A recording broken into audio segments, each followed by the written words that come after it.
यजि मंगल भावनया मंगल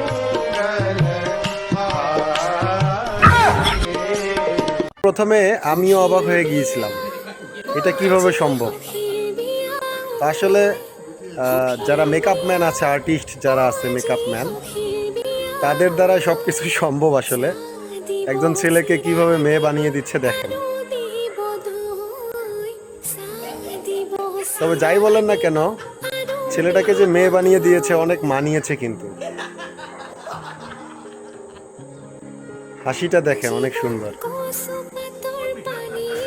অনেকেই কিন্তু ক্রাশ খেয়ে গেছে এই মেয়েটার উপর। মেয়ে বলবো না ছেলে বলবো বুঝতেছি না। তো ভিডিওটা অনেক ভালো লাগলো বুঝছেন, এই জন্য শেয়ার করলাম। Thank you.